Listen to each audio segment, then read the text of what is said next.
In Revelation chapter 4 and 5, we have two chapters which should give us the scene in heaven that John saw when he was told to come up into heaven.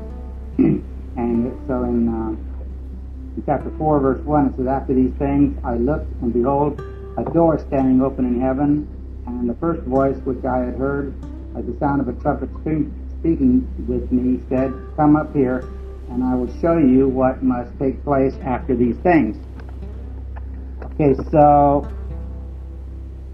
John then is caught up into heaven in the Spirit, and he sees the heavenly scene with God on his throne. And this, we believe, is symbolic of the church being raptured. The church will be caught up into heaven when Jesus comes to the air, and we will take, we will have our new bodies. We will be those who are dead, had already died, will be resurrected, and those who are living will be changed, and we will be caught up to meet the Lord in the air, and then we will return to heaven with Christ. And meanwhile, on the earth, period known as the tribulation, which is a 7-year period, which is corresponds with the 70th week of Daniel's prophecy. So that's how we determine that it's 7 years long. That will take place on earth, and that's the final outpouring of God's wrath upon the earth because of the evil and wickedness of the world. Okay, so in chapters 4 and 5 then we have John giving us a description of what he sees in heaven. And we see in chapter 5 that there is this scroll which is sealed with 7 seals, and Jesus is the one who is worthy to open the seals and to open the book. The book represents the foreordained events which will take place on the earth. Okay, so Jesus then takes this scroll that has the 7 seals, and he is then going to start breaking the seals and revealing the future. And so that's where we are in Revelation chapter 6 and verse 1. So we'll begin reading there. "And I saw when the Lamb," that's Jesus, the Lamb of God, "broke one of the 7 seals, and I heard one of the 4 living creatures saying with a voice of thunder, Come. And I looked, and behold, a white horse, and he who sat on it had a bow, and a crown was given to him, and he went out conquering and to conquer. And when he broke the 2nd seal, I heard the 2nd living creature saying, Come. And another, a red horse, went out, and to him who sat on it was granted to take peace from the earth, and that men should slay one another. And a great sword was given to him. And when he broke the 3rd seal, I heard the 3rd living creature saying, Come. And I looked, and behold, a black horse, and he who sat on it had a pair of scales in his hand. And I heard, as it were, a voice in the center of the 4 living creatures saying, A quart of wheat for a denarius, and 3 quarts of barley for a denarius, and do not harm the oil and the wine. And when he broke the 4th seal, I heard the voice of the 4th living creature saying, Come. And I looked, and behold, an ashen horse, and he who sat on it had the name Death, and Hades was following with him. And authority was given to him over a fourth of the earth, to kill with sword, and with famine, and with pestilence, and by the wild beasts of the earth. Okay, we'll pause here. These 8 verses describe what is known as the 4 horsemen of the apocalypse. And as these first 4 seals are broken, each one, a horse with a rider comes forth. So the first horse, when the first seal is broken, verse 2 it says, "And a white horse, and he who sat on it had a bow, and a crown was given to him, and he went out conquering and to conquer." And then the next, the red horse, the one who sat on it, it was granted to take peace from the earth. Okay, so up until the red horse, it indicates that there is peace. So during, when the white horse, the guy on the white horse is going out conquering and to conquer, it seems that this indicates that he is conquering, but not by warfare. He'd be conquering more by diplomatic means. Down through history, when different people got into their minds that they wanted to conquer the world or something like that, the first thing they would do would be to try and get allies to join with them in the conflict. And so this first rider symbolizes the Antichrist as he is rising to power after the church has been raptured, after the church has been taken up of the world. So as this Antichrist begins his rise in political power, he does it through diplomatic means, making agreements and treaties with different countries. So he's carrying a bow. This indicates, like, remember during the Cold War we talked about saber rattling. Although we never used the rockets and stuff, those major powers that had the great military might, they would always threaten to use it. Well, that's probably what the bow represents. As the Antichrist is rising to power, he will have great military might backing him, but he won't use it at first. He will just have the bow, which indicates that he has this great military might to back him up. But he will first do it diplomatically.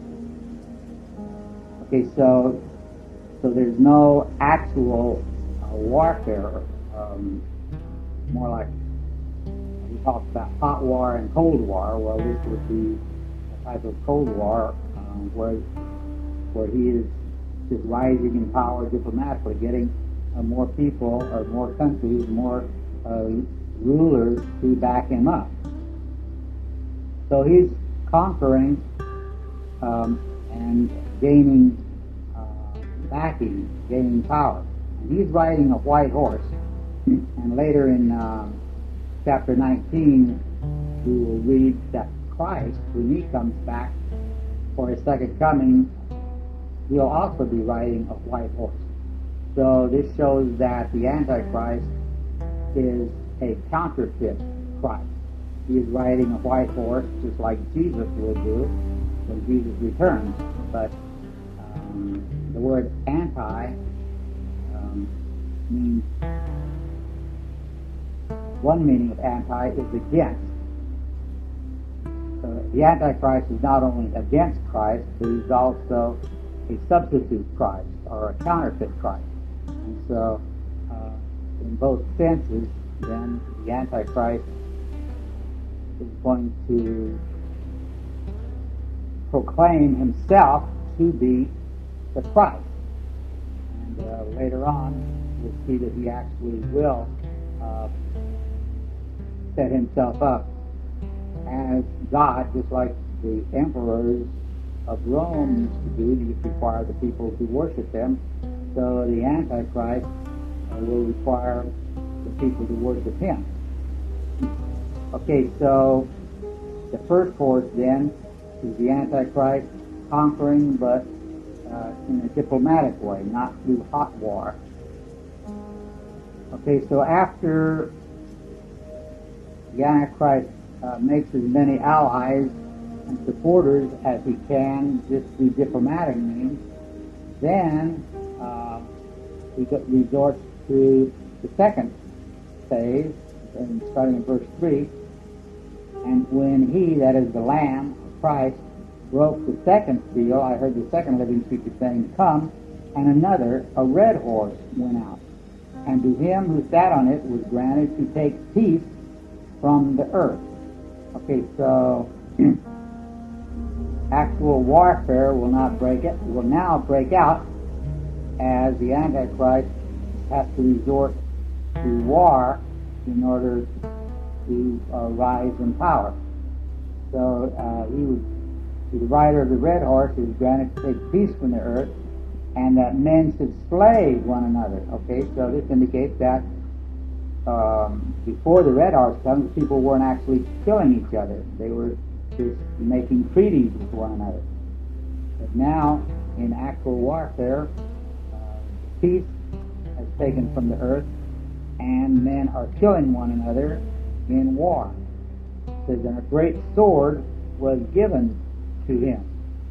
Okay, so this is the short sword of the Romans. The Romans used that on the battlefield, and it was because of the short sword that the Romans were able to conquer so much. They had the long sword, which more or less represented justice and was used for executions, things like that. But on the battlefield, the Romans used the short sword.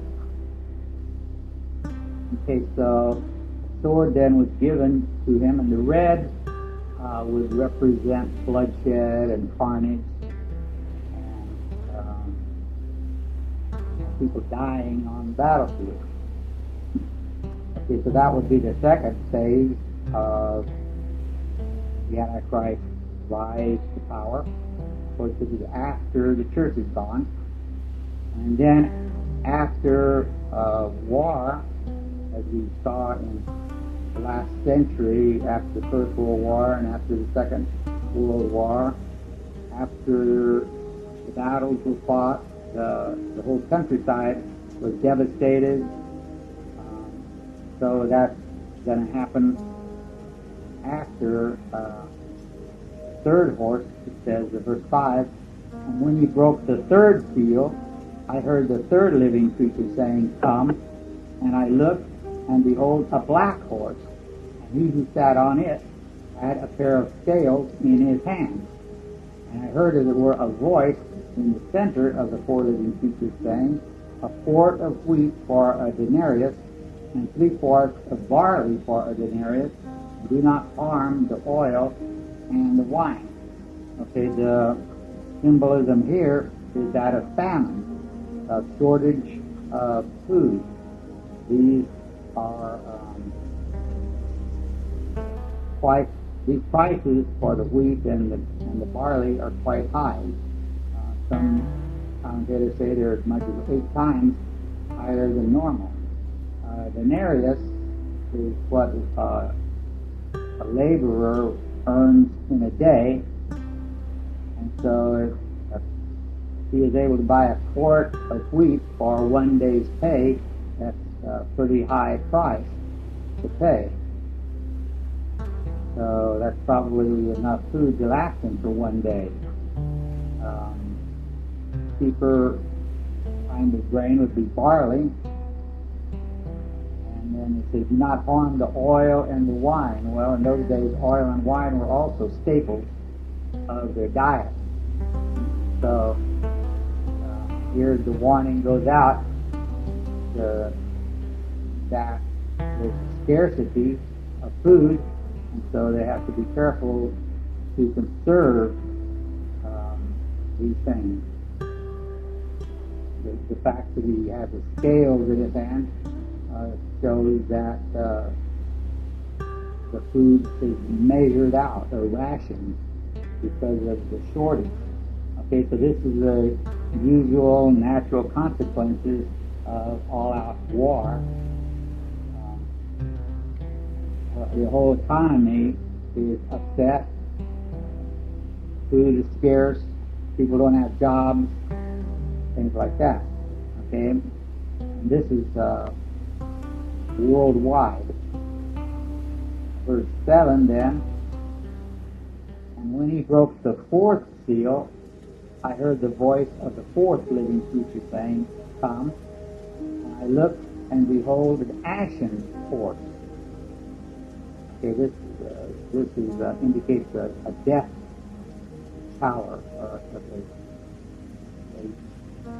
kind of like a pale green color of corpse or something like that. Color of death. It's an ashen horse, and he who sat on it had the name Death, and Hades was following with him. Okay, Hades is the place of the dead. Hades is where the soul of the unsaved goes, and it is held there until the final resurrection, just before the final judgment. Okay, as far as Christians are concerned, we go to the presence of God. 2 Corinthians 5 says, absent from the body, he is present with the Lord. So believers, their souls go immediately into God's presence. And so we are with God until our bodies are resurrected, and that will take place at the rapture. For those who die before the rapture, their souls are in heaven with God, and when Jesus returns for the rapture, the souls of the dead believers will return with Christ, and their bodies will be resurrected from the graves, and then the souls will be reunited with the resurrected bodies. At the same time, those believers who are alive when the Lord returns, they will not go through death. Their bodies will simply be changed. And so then, both those who had died and have been resurrected and those who are alive and have been changed will be caught up to meet the Lord in the air, and then we will return to heaven with Christ, and we will be there for that 7-year period in which the tribulation is taking place on the earth. So it says the rider on the last horse, the ashen horse, is a death-colored horse. The Hades was following him. So this shows the death that follows the aftermath of war. Probably many more will die as a result of war than actually die in the battle. It says authority was given to them, that is, to the rider of the horse and death and Hades. Authority was given to them over a fourth of the earth, to kill with sword and with famine and with pestilence and by the wild beasts of the earth. Okay, so there's going to be death not only from the actual war, the battles and so forth, but the famine that follows, the pestilence. There's all kinds of diseases break out because of lack of sanitation and so forth. So there'll be death from that, and also wild beasts will multiply. So those will also be a danger. And so it says a fourth of the world population will die as a result of this. Okay, so the question is, where do we place this with respect to the major events of the future, the rapture, the tribulation, the beginning of the tribulation, will be marked by a 7-year treaty which the Antichrist will make with Israel, which will allow them to rebuild their temple and to begin the sacrificial practice of Judaism. Right now, they don't have a temple. They are not offering sacrifices the way that Judaism requires. And remember, the book of Daniel says that the Antichrist will make this 7-year treaty. Okay, so the Bible doesn't relate these to that treaty, but we know that normally as a conqueror is rising in power, that it usually takes a certain amount of time for that to be accomplished.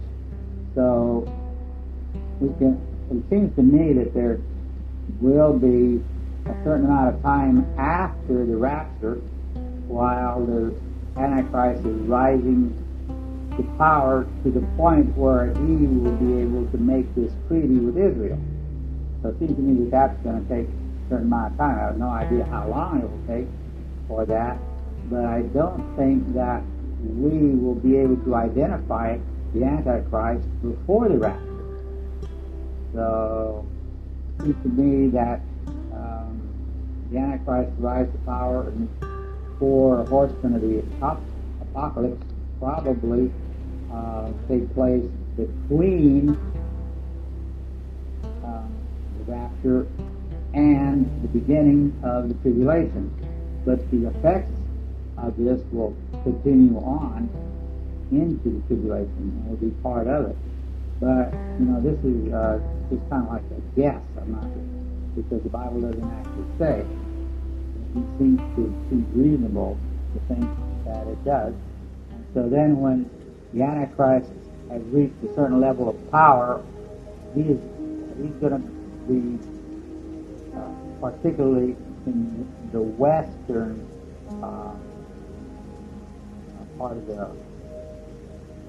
the world, which would be Europe primarily, where the Roman Empire was, because we talk about the revived Roman Empire. Remember in Nebuchadnezzar's dream, he saw this statue that had the head of gold, which was Babylon, and then the chest of silver, and then the loins and thighs of brass, and the legs of iron, and then with the 10 toes. Okay, so this was the prediction or the prophecy or the revelation of the 4 Gentile world powers that would come and go in world history, and then the feet of the statue had 10 toes, which stood for 10 final kings, and we'll be seeing that in a few chapters. That's also in Revelation, about 10 kings. And then finally there was this stone which was cut out without hands, which came and smashed the feet of the image, and then the image toppled over and was smashed into dust, and then the wind blew it away. So this was symbolic of world history, how there will be 4 Gentile world powers that will come and go, beginning with Babylon, which goes to power sometime about before 600 BC, because that's when they conquered Assyria. I think it was 609 BC when the Battle of Carchemish took place, in which the Babylonians defeated the combined armies of Assyria and Egypt.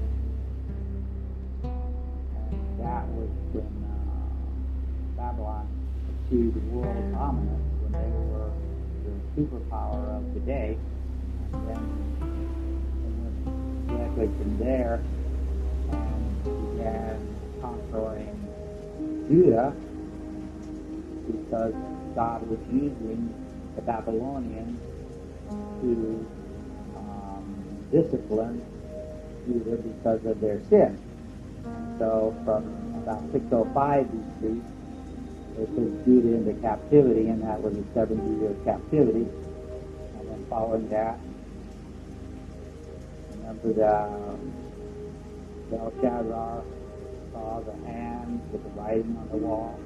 Well, that very night, the Medo-Persians conquered the Babylonians, and then the Medo-Persians were dominant until Alexander the Great came from Greece, and he conquered the Medo-Persians, and then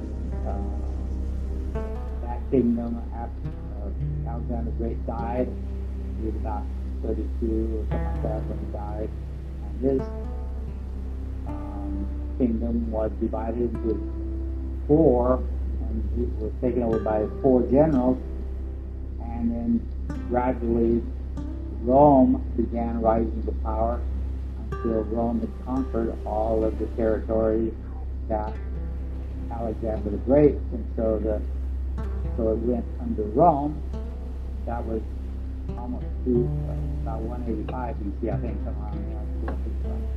And so since then, Rome then has continued. Now Rome kind of faded away, but it didn't actually go away. The influence of Rome is still there, and Rome was never conquered by another country. In other words, Rome wasn't replaced. It just kind of dissipated, and according to prophecy,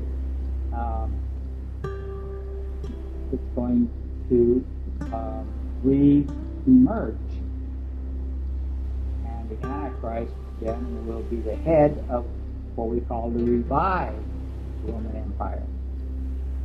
What we have in Europe is the remnants or the remains of the old Roman Empire.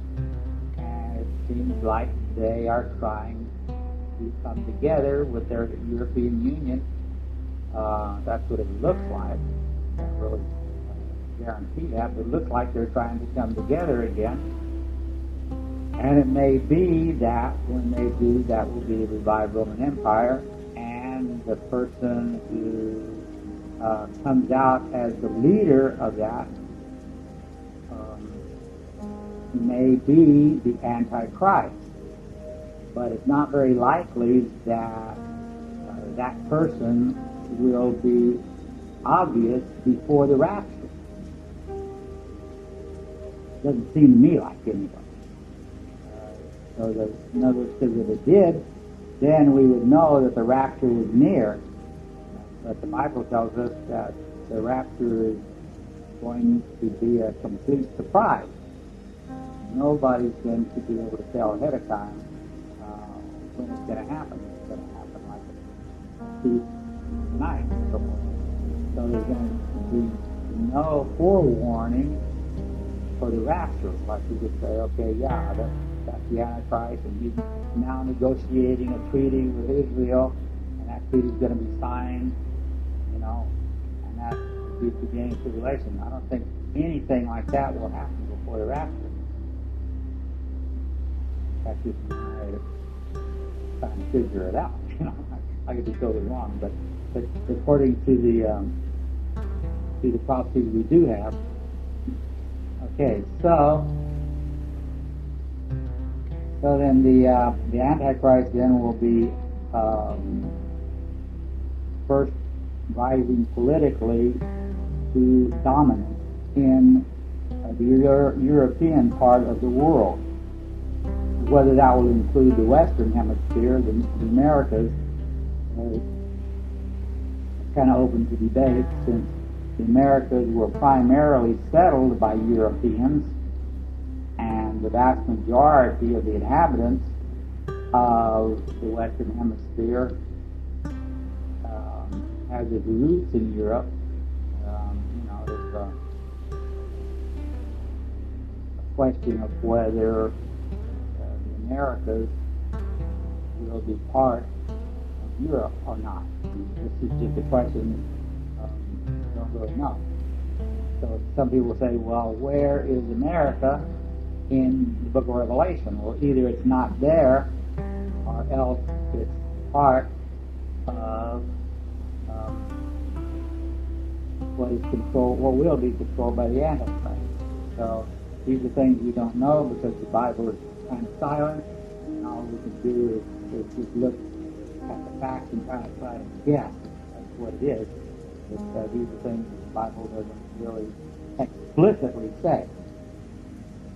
Okay, so then here we have then the Antichrist coming to power.